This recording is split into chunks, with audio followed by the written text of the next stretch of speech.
Net assets. Every individual, every family, every commercial organization, every company, and everyone, even governments also, wants to know what is net asset value.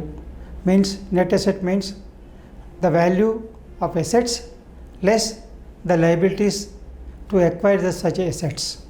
So this is on a periodical basis. The computation or valuation assets will be made. Generally for individuals, that will be done by individual himself for his assets based on the value of purchase price and the liability existing on the date of the year end. So the valuation of assets minus liabilities is equivalent to the net asset value.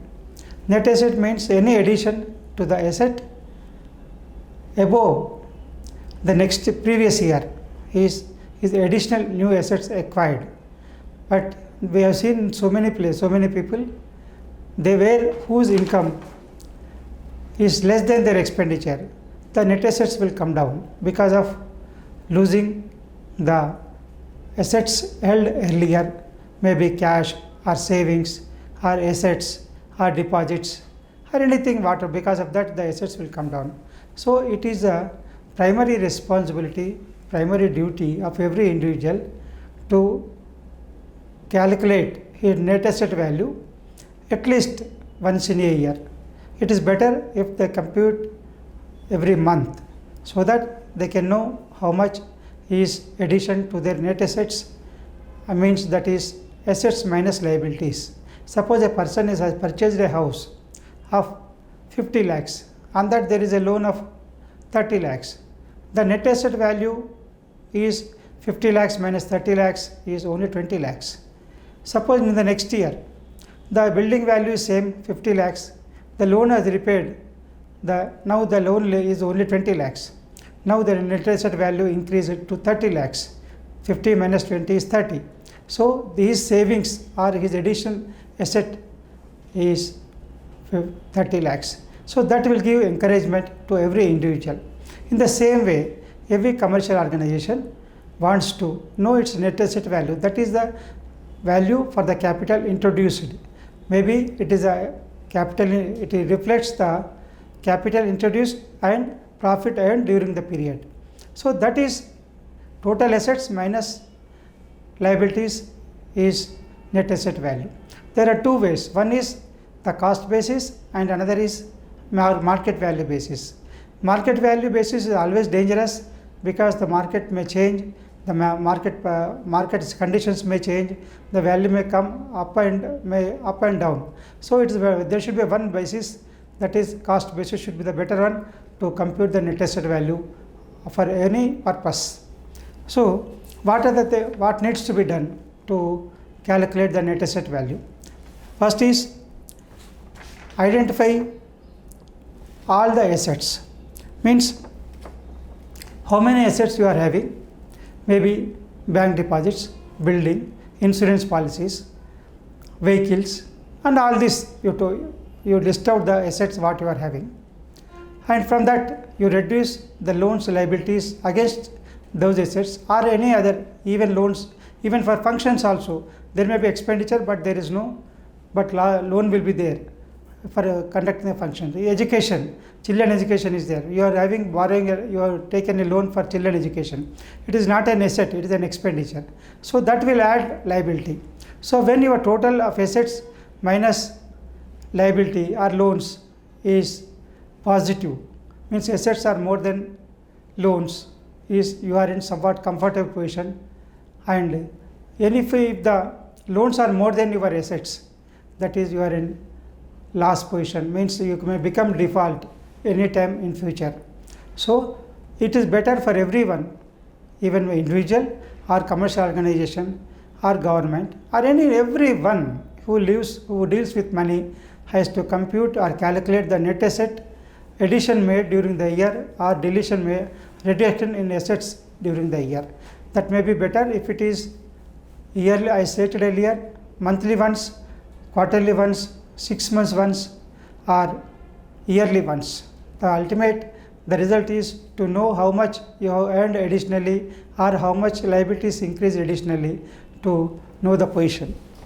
Next, what is another addition, another required is, another step required is to bifurcate the assets, whatever you are having, from the assets inherited from parents or gifts and assets acquired by you, means whatever the assets you have purchased and the assets received or acquired or inherited from forefathers or as gift from friends and relatives. So whatever you have acquired is your income, and whatever you have inherited from others is without cost is additional income that may come, that may not come in future.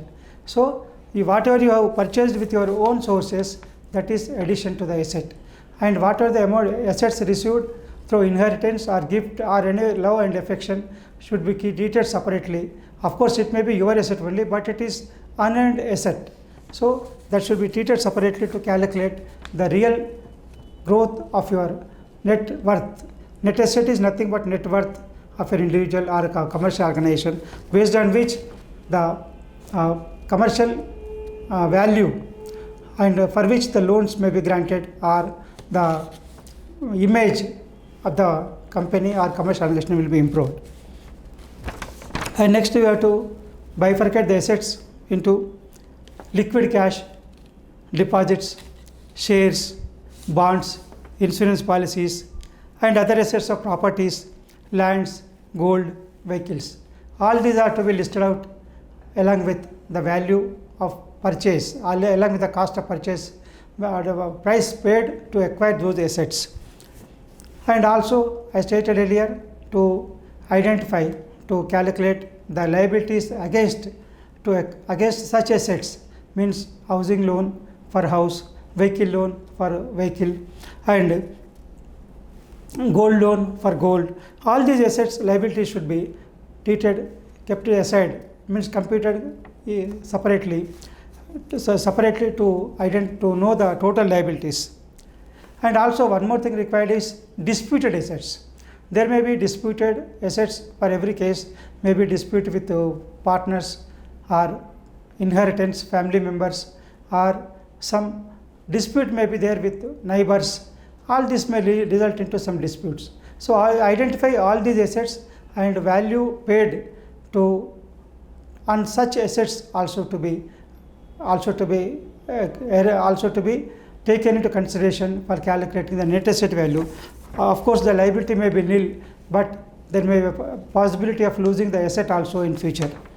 Next is, and to know the real strength, market present strength or real strength. Real strength is cost of purchase minus liabilities, and market strength is today's value minus the liabilities existing.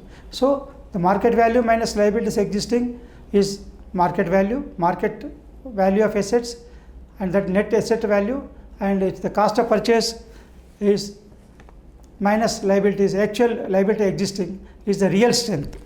Next is, I stated earlier, it is better to calculate or compute the total value of assets minus total values of liabilities regularly, maybe I stated monthly, quarterly, half yearly, annually, at the year end, to know the real growth of the net assets or real depletion of assets or depletion of value of assets acquired, for the purpose of knowing the present status of wealth acquired or wealth to be commitments or liabilities.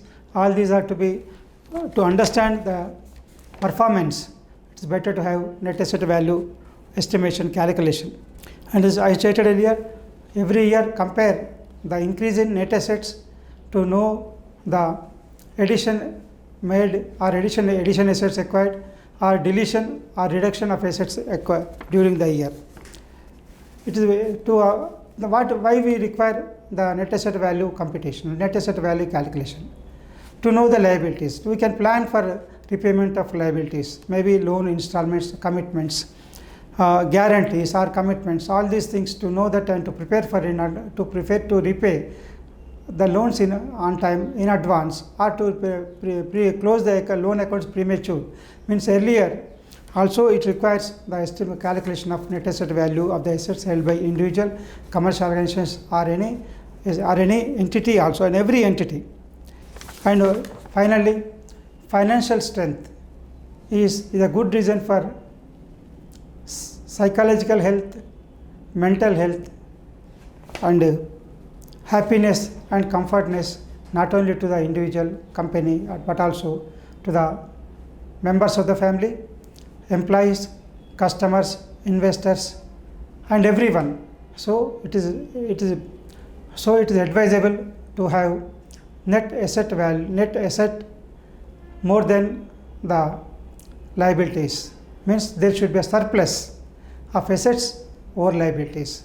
It is better to add net surplus every year, net assets every year, instead of reducing the assets. So spend less, save more, invest more should be the policy of every individual, to know their financial strength, economic strength, happiness, mental financial preparedness, mental happiness also to all the to their family, themselves and family members.